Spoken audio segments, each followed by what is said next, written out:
శక్తిని నెరపుటకైనా ఆశ్చర్య కార్యములొసగుటకైనా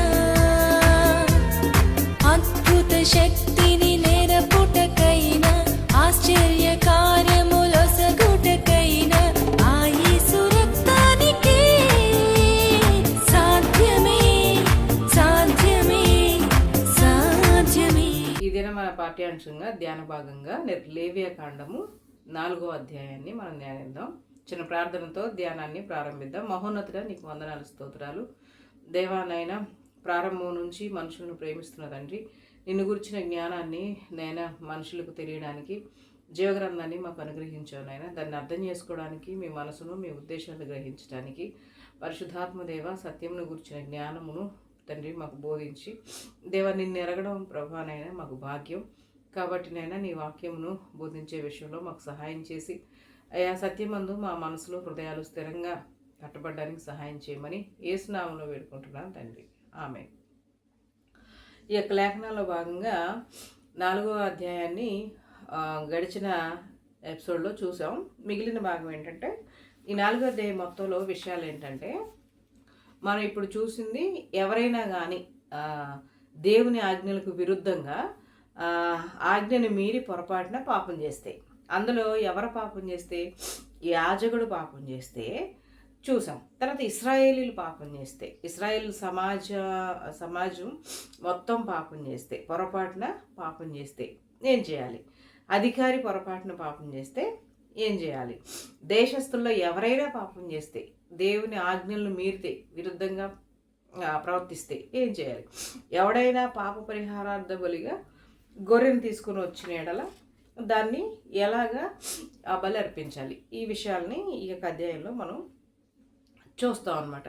అయితే సమాజం అంతా కూడా పాపం చేస్తే ఏం చేయాలంట, ఎవడైనా ఇశ్రాయేల్ సమాజం మొత్తం పాపం చేస్తే సమాజ పెద్దలందరూ వచ్చి ప్రత్యక్ష గుడారం ఎదుట ఆ యొక్క బలి పాప పరిహారార్థ బలిగా అర్పించేటటువంటి ఆ యొక్క పశువు మీద వాళ్ళ చేతులు ఉంచి ఆ దోషాన్ని దాని మీద పంపించి దానిని ప్రత్యక్ష గుడారం ఎదుట ఆ పెద్దలు దేవుని యొక్క ఆ యొక్క మందిరపు యొక్క సన్నిధిలో దాన్ని వధించాలి.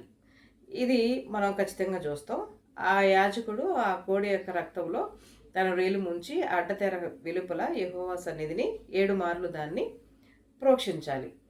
ఇది మనం సమాజం అంతా పాపం చేస్తే దానికి ప్రాయశ్చిత్తంగా ఆజ్ఞలకు విరోధంగా సమాజం అంతా మీరితే, దేశమంతా దేవుని ఆజ్ఞలు మీరినప్పుడు ఆ దేశం యొక్క పెద్దలు, ఆ సమాజం యొక్క పెద్దలు, ఆ 12 గోత్రాలకు సంబంధించి ఆ రిప్రజెంటేట్ చేసేవాళ్ళు ఆ పెద్దలను పిలిపించి వాళ్ళంతా వారి చేతుల్లో ఆ పశువు మీద ఉంచి వారి దోషాలు ఒప్పుకొని, అవును మీ ఆజ్ఞలకు విరుద్ధంగా తండ్రి మేము పాపం చేసాం, మమ్మల్ని కనికరించమని వాళ్ళు ప్రార్థన చేసుకొని ఆ యాజకుడు ఆ రక్తాన్ని తీసుకొచ్చి ఆ అడ్డతెర వెలుపల రాసేవాడు.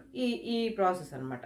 ఇప్పుడు మనం బలులు అర్పించట్ల కదా, అపరాధ పరిహారార్థ బలి, పాప పరిహారార్థ బలి, ఈ రెండింటికి విధి ఒకటే అని వాక్యం చెప్తుంది. 2 చేసే విధానం, దహన బలి, సమాధాన బలి, ఈ 2. అయితే పాప పరిహారార్థ బలి, అపరాధ పరిహారార్థ బలి, దహన బలి, సమాధాన బలి, ఇవి జరిగే పద్ధతిని చెప్పారు. ఏ పద్ధతి చెప్పినా దహన బలి, సమాధాన బలి, ఆ క్రొవ్వంతా దహించాలి, అది సేమ్ ఇంచుమించు. పాప పరిహారార్థ బలి, అపరాధ పరిహారార్థ బలిని కూర్చుని విధి కూడా ఒకటి. సమాజం అంతా లేకపోతే అధికారి లేకపోతే యాజకుడు, ఈ 3 ఆజ్ఞలు మీరితే కదా, అది యాజకుడు మీరితే అది సమాజానికి మంచిది కాదు. పెద్దలందరూ సమాజం అంతా మీరితే సమాజం అంతా ఉగ్రత పాలవుద్ది. తర్వాత అధికారులు అంటే అక్కడ ఉన్న జడ్జెస్ కానీ అంతే కదా, న్యాయం తీర్చే వాళ్ళు ఉంటారు. 100 మందికి ఒకళ్ళు మోషేని నియమించారు కదా. కాబట్టి వీళ్ళే అసలు అధికారులే న్యాయం తప్పితే, అధికారులే దేవుడు ఆజ్ఞకు విరుద్ధంగా ప్రవర్తిస్తే వాళ్ళకు కూడా నిర్దోషమైనటువంటి వాళ్ళని నిర్దోషులుగా చేయాలి, అంతే కదా. ఆజ్ఞని మీరి అతిక్రమం చేశారు, అతిక్రమం వల్ల శిక్ష వస్తుంది. ఈ శిక్ష నుంచి తప్పించడానికి మళ్ళీ ఒక నిర్దోషమైన దాన్ని బలిగా ఇచ్చినప్పుడు ఆ మనిషిని నిర్దోషిగా దేవుడు చూడాలి. ఎందుకంటే దేవుడు ప్రజలు కలిసి ఉండాలంటే, ఆ ప్రజల మధ్యలో దేవుడు నివాసం చేయాలంటే ఆయన పరిశుద్ధుడు కాబట్టి ఆజ్ఞలు మీరి అపవిత్రులైన మనుషులు మళ్ళీ తిరిగి దేవుడితో సమాధాన పడాలి. ఈ దేవుడు మనస్తత్వాన్ని, దేవుని విధానాన్ని మనం ఆలోచించాలి. ఇది వేదాంతపరంగా చెప్పుకుంటే భాష లేకపోతే ఏదో ఉదాహరణలు వెళ్ళిపోతాయి ప్రసంగాలు. కానీ సువార్త సత్యం అనే ఈ కార్యక్రమంలో మనం ప్రాక్టికల్ లైఫ్, క్రైస్తవ జీవితం అంటే అది ప్రాక్టికల్ లైఫ్ తప్ప మనం ఏదో చెప్పుకుంటూ వెళ్ళిపోయి మన జ్ఞానాన్ని చెప్పేది కాదు కదా. ఏదో బట్టి ఇవన్నీ నాకు తెలియదు. కానీ క్రైస్తవ జీవితం అంటే అది అనుభవ జ్ఞానం. యేసుక్రీస్తుని గురించిన అనుభవ జ్ఞానం మనకి తెలియాలి. దేవుని గురించిన జ్ఞానం మనుషులకి తెలియాలన్నమాట. అది దేవుని యొక్క ఉద్దేశం. సరే, సమాజం అంతా కూడా పొరపాటున ఏ తప్పిదం చేసి యెహోవా ఆజ్ఞల్లో దేనినైనా మీరి చేయరాని పని చేసి అపరాధులైన ఎడల, ఇక్కడ అపరాధ పరిహారార్థ బలి పెద్దలు దేవుని సన్నిధిని కూడినప్పుడు గలాతీ 1:4లో ఇప్పుడు కొత్త నిబంధన కాలంలో మనం ఉన్నాం. ఇప్పుడు ప్రతిరోజు అంటే వాళ్ళు పాప పరిహారార్థ బలి, అపరాధ పరిహారార్థ బలి రోజు అర్పించేవాళ్ళు. ఇంచుమించు దహన బలి, సమాధాన బలి, ఉదయ సాయంకాలాలు దహన బలి అర్పించేవాళ్ళు. దావీదు రాజు కాలంలో కూడా, తర్వాత యెహోషాపాతు కాలంలో, రాజుల కాలంలో కూడా బలులు అర్పించేవాళ్ళు. యాజకులు సరైన దేవునికి భయపడే ప్రధాన యాజకులు ఉన్న కాలం అంతా కూడా రెగ్యులర్గా బలులు అనేవి దేవుని మందిరంలో క్రమంగా అర్పించబడేవి. ఆ తర్వాత దేవునికి భయపడిన రాజులు వచ్చినప్పుడు అవి నిలిపివేయబడడం, దేవాలయాన్ని నిర్లక్ష్యం చేయడం, దానివల్ల వచ్చే పరిణామాలు మనం రాజులు, సమూయేలు, దినవృత్తాంతం ఈ గ్రంథాల్లో మనము చరిత్రలో చూస్తాం. అయితే ఈరోజు మనం ఈ విధంగా చేయట్లే. అంటే ప్రతిరోజు మనము ఇంచుమించు ఏదో ఒక ఆజ్ఞలో తప్పుతున్నాం కదా. ఏదో ఒక దాంట్లో దైవనీతి విషయానికి వస్తే, దేవుని పరిశుద్ధత విషయానికి వస్తే మనుషులందరూ కూడా దేవుని రూపాలు ఎవరిని దూషించొద్దండి. ఖచ్చితంగా నోళ్ళలో నుంచి ఎవరో ఒకళ్ళు ఖచ్చితంగా దూషించడం వస్తుంది. ఇప్పుడు ఇది అపరాధం అయిపోతుంది. ఎందుకు అపరాధం అవుతుందంటే తెలిసి చేస్తున్నాం మనం. ఆజ్ఞ ఉందని తెలుసు, అపహాస్యం ఆడొద్దని ఉంది. కానీ ఎక్కడొక్కడ ఏదో టైంలో మనం పరిశుద్ధులతోనే ఉండట్లా, అపహాస్యకులతో దగ్గర కూర్చొని దూరంగా ఉండట్లేదు. ఏదో ఒక అపహాస్యం అట్లా అనమాట. నీ కళ్ళు అటు ఇటు చూడగా సరిగ్గా చూడమని కొత్త నిబంధనలు ఆజ్ఞ ఉన్నాయి. కానీ అవి మీరుతున్నాం మనం. కాబట్టి ఆడరాని మాట్లాడుతున్నాం, చూడరానివి చూస్తున్నాం, చేయరానివి చేస్తున్నాం. అంటే ఈ ఆజ్ఞలు దేవుడు, మీరు లేఖనాలు చదువుకోండి, దాంట్లో చెప్పినట్టు ఎవరైనా పొరపాటున చేయరాని పనులు చేసిన ఎడల అపరాధ పరిహారార్థ బలి, పాప పరిహారార్థ బలి యాజకుడు చేస్తే, అధికారి చేస్తే, సమూహం అంతా చేస్తే, దేవుని టోటల్గా దీని మీనింగ్ ఏంటంటే దేవుని ఉగ్రత సమాజం మీదకి కానీ, అధికారం మీదకి కానీ, యాజకుని మీదకి కానీ, వ్యవస్థ మీదకి కానీ రాకుండా ఆ దేవుడు వాళ్ళ మధ్యలో నివసించాలి, వాళ్ళు నడిపించాలి. కాబట్టి ఉదయ సాయంకాలం ఈ బలులు అవసరం. ఇది ప్రాముఖ్యమైన విషయం. అయితే గలతీ 1:4లో తండ్రి అయిన దేవుని చిత్త ప్రకారము దేవుడి ద్వారా మనకేం కావాలి? కృప, సమాధానము. కృప అంటే క్షమాపణ దొరికితే దాని వెనకాల సమాధానం వస్తుంది అనమాట. పాపం చేసినప్పుడు సమాధానం ఉండదు, మనకి శాంతి ఉండదు. కానీ అంటే ఆజ్ఞ అతిక్రమించినప్పుడు మన లోపల ఉన్న పరిశుద్ధాత్మకు విరుద్ధంగా, దేవుని ధర్మశాస్త్రానికి విరుద్ధంగా, మన సాక్షికి విరుద్ధంగా మనం పాపం చేసినప్పుడు మనం రెస్ట్లెస్ అవుతాం, అంటే శాంతిని కోల్పోతాం. అలాంటప్పుడు మనకు వెంటనే ఏం కావాలి అంటే ప్రాయశ్చిత్తం కావాలి. కానీ ఎవడైనా పాపం చేస్తే యేసుక్రీస్తు అనేటటువంటి ఆయన తన రక్తాన్ని ఇచ్చి దేవుని దగ్గర ఉన్నాడు, మనకి శాంతి ఇవ్వడానికి, సమాధానాన్ని ఇవ్వడానికి, క్షమించడానికి అనమాట. అది కొత్త నిబంధన పద్ధతి.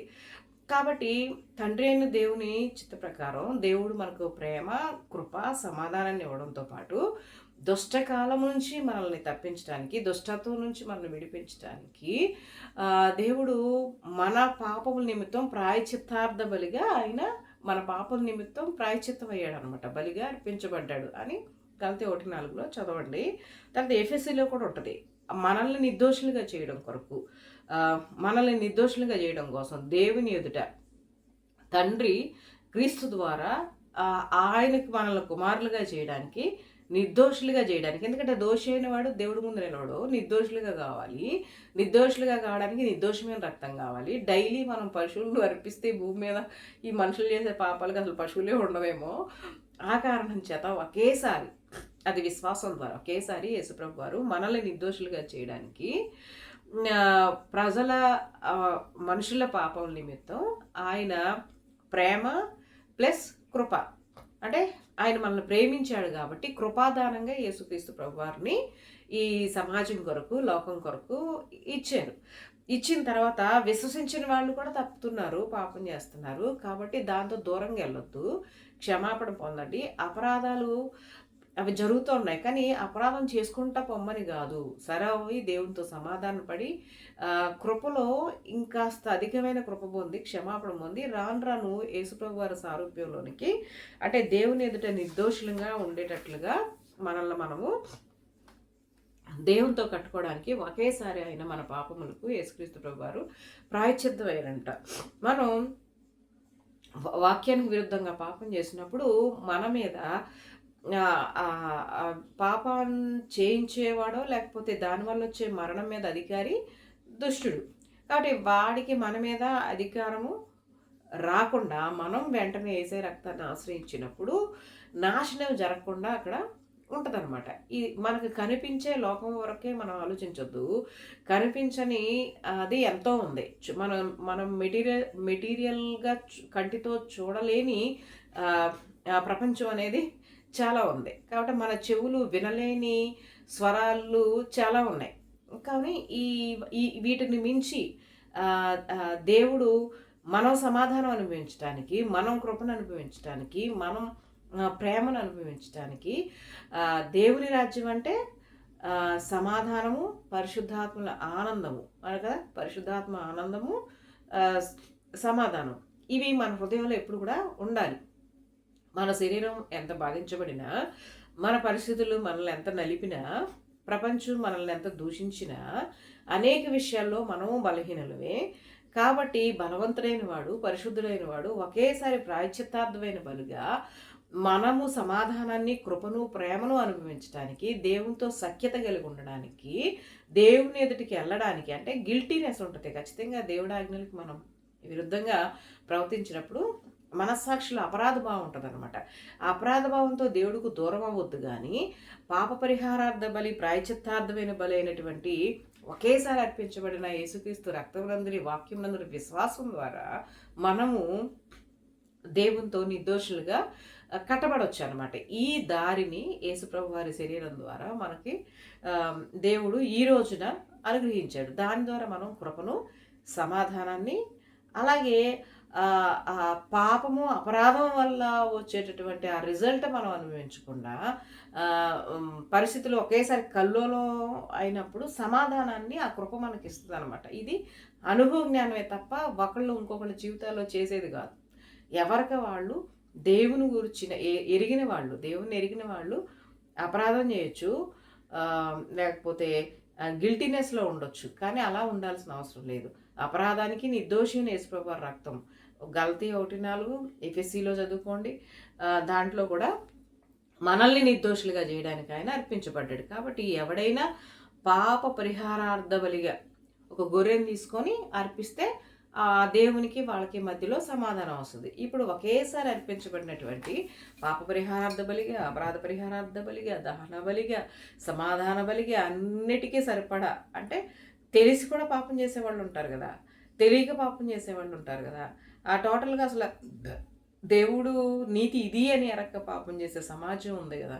కాబట్టి అందరికీ కలిపిన ప్రాయశ్చిత్తార్థమైన బలిగా మరణమును జయించి సువార్తదే కదా, మన నిమిత్తము క్రీస్తు శ్రమ పొంది మన పాపం నిమిత్తం తాను అర్పించబడి నిర్దోషిగా ప్రాయశ్చిత్తార్థ బలిగా అర్పించబడ్డాడు. కాబట్టి మనం ఏం చేయాల్సిన అవసరం లేదు బలుల కోసం. కాబట్టి ఒప్పుకొని విశ్వాసంతో ఆ వాక్యాన్ని అంగీకరించినప్పుడు ఆ విశ్వాసంలో ఉన్న బలము, జీవము మనల్ని నిర్దోషులుగా తీర్చి సమాధానంతో, స్తుతి కీర్తనలతో నింపుద్ది మన అంతరంగాన్ని. ఇది యేసుక్రీస్తు ప్రభువు వారి ద్వారా ఈరోజు పరిశుద్ధాత్మ దేవుని ద్వారా దేవునికి మనకి మధ్యలో ఉన్నటువంటి సంధి అనొచ్చు, అది కరెక్ట్.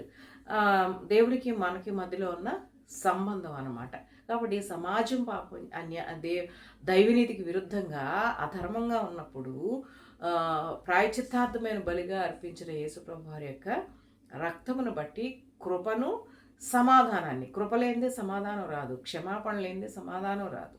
కాబట్టి క్షమాపణ నిరంతరం మన ఎదుట సరిపడ ఒకే బలి ఆయన అర్పించబడ్డారు. దేవునికి మనల్ని కుమారులుగా చేయడానికి, మనల్ని నిర్దోషులుగా చేయడానికి దేవుని ప్రేమ కృపాదానంగా యేసుప్రభు వారిని మన కొరకు ఇచ్చింది. చిన్న ప్రార్థన చేద్దాం. మహోన్నతుడు నీకు వందనాలు. ఈ సత్యము అర్థమయ్యేటట్టు చేసి ఆ సమాధానాన్ని, దైవిక సంబంధాన్ని ప్రతి పాపం అంటే దైవ ధర్మానికి లేకపోతే అపవిత్రత చేసిన ప్రతి ఒక్కరికి, అజ్ఞాతకరమం చేసిన ప్రతి ఒక్కరికి, సమాధానం కోల్పోయి అంతరంగంలో నేను దోషిని అని ఘోషిస్తున్న ప్రతి వాని హృదయంలో కూడా ఈ రక్తమును వాళ్ళు ఆశ్రయించి ఆ పాప క్షమాపణ, పాప పరిహారార్థ బలిగా, అపరాధ పరిహారార్థ బలిగా అర్పించబడినటువంటి యేసుక్రీస్తు ప్రాయశ్చిత్తంగా అర్పించబడినటువంటి ఆ రక్తములో అలా విశ్వసించటం వల్ల, విశ్వాసం ద్వారా వాళ్ళు నీతిమంతులుగా తీర్చబడి నీ ఎదుట నిర్దోషులుగా ఉండి నీ ప్రేమను, నీవిచ్చే సమాధానాన్ని, కృపను అనుభవిస్తూ దేవ ఉత్సాహ సునాదాలతో వారి జీవితాన్ని, వారి విశ్వాస జీవితాన్ని కొనసాగించుకోవడానికి కృపనిమ్మని, మా దోషములు అనుదినము మేము తప్పిపోయే వాళ్ళం అన్నాం. అనుదినము మాకు అపరాధ పరిహారార్థ బలి కావాలి, అనుదినము మా అపరాధాలు క్షమాపణ కావాలి. కాబట్టి పరిశుద్ధపరచుకుంటూ, పరిశుద్ధులం అవుతూ అయా సంపూర్ణంగా మహింపరచబడే స్థితిలోనికి ప్రతి ఒక్కరూ మార్చబడినట్లుగా, ఈ సత్యం అర్థం ఉన్నట్లుగా సహాయం చేయమని, పాపం గురించి, నీతిని గురించి, తీర్పుని గురించి ఒప్పించేదేవా ఆ రోజు వాళ్ళకి అది అర్పించబడింది, కానీ ఈరోజు వాస్తవాన్ని మా జీవితాల్లో మేము అనుభవిస్తున్నాం. దేవునితో సమాధాన పడడానికి మానవ ప్రయత్నాలు కాదు ప్రభువా. అయ్యా నీవు చేసిన దాని యందు విశ్వాసం ఉంచడానికి ప్రతి ఒక్కరికి కృపను, దేవుని గురించిన జ్ఞానమును అర్థమయ్యేటట్టు చేయమని యేసు నామములో వేడుకుంటున్నాం తండ్రి. ఆమేన్.